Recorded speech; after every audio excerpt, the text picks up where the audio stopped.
Ils étaient accusés par l'être chose.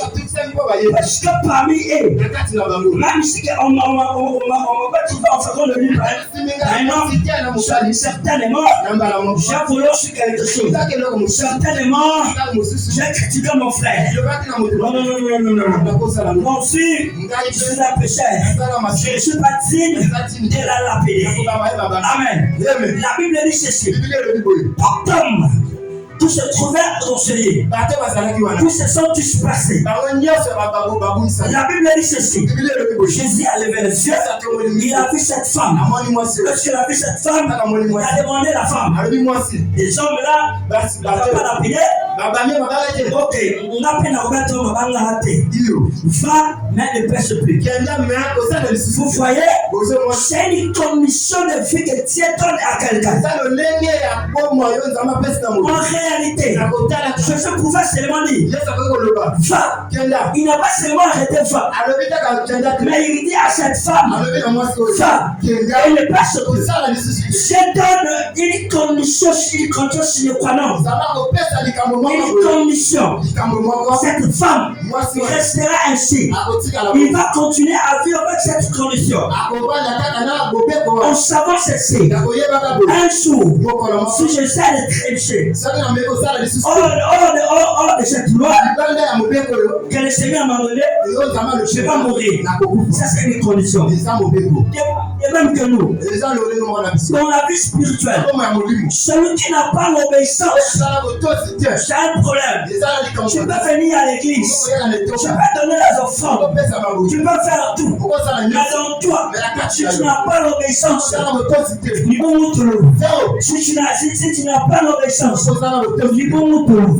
amen. Ici,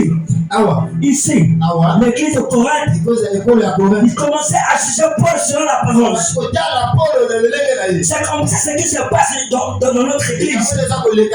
On voit dans notre église, on juge quelqu'un selon la parole. Oh, Dieu ne voit pas ce qu'il frappe aux yeux, mais Dieu regarde le Père. Ici dans notre église, si tu as de l'argent, on va te considérer. Ici dans notre église, si tu t'habilles bien, on va te considérer. Ici dans notre église, si tu connais parler, on va te considérer. En réalité, Dieu voit le cœur. Dieu ne voit pas ce qui frappe aux yeux. Dieu ne regarde pas ce que les gens me voient. Ma soeur, mon frère, laisse-moi te dire ceci. Laisse-la t'humilier. Parce que tu n'as pas d'argent, parce que tu n'as rien. Mais laisse-moi te rassurer. Le Dieu que tu as choisi, il ne laisse personne. Le Dieu que tu as connu, le Dieu de fulgence, le Dieu qui t'a appelé, le Dieu qui t'a appelé à vivre dans son sacre, il a quelque chose dans ta vie. Mais ce qui est très important, c'est de rester à l'obéissance des paroles.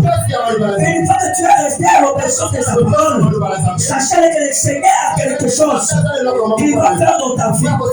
Ici dans la Bible, là où nous venons de lire, l'église de Corinthe, ils ont commencé à moquer Paul. Oh non, Paul n'est pas fort. Paul ne connaît rien. En réalité, Paul, il connaît seulement écrit des lettres. Mais les apôtres qui étaient à Corinthe, qui disaient le mal contre Paul. Donc, même parce qu'ils avaient de l'argent, ils avaient les voitures, ils avaient tout. Ils avaient les chips, les hommes là.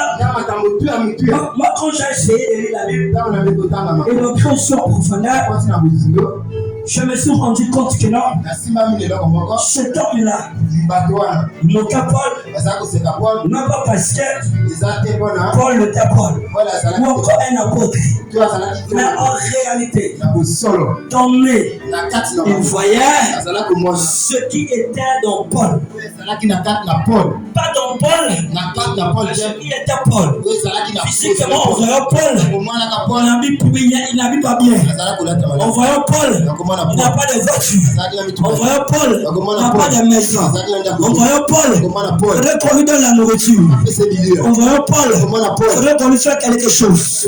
Mais donné, ils avaient des richesses. C'est ça ce qui les a poussés à manquer Paul. Mais en oubliant que dans Paul, il y a une forêt ou encore une sémence que Dieu a mis dans Paul. La sémence dont Dieu a mis dans Paul. C'est ça ce qui a poussé. Nous servons aujourd'hui. Nous avons connu Dieu.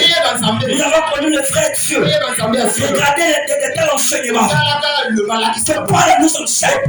Ce sont les choses précieuses. Ma sœur, laissez-moi te dire quelque chose. Tu peux pourtant manquer d'argent. Tu peux pourtant manquer de voiture. Tu peux pourtant tout manquer. Mais la chose est tenante.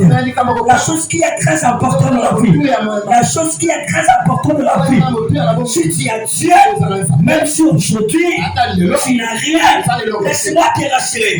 Demain on va t'acclamer. Demain on va te dire celui-là a assimilé ici.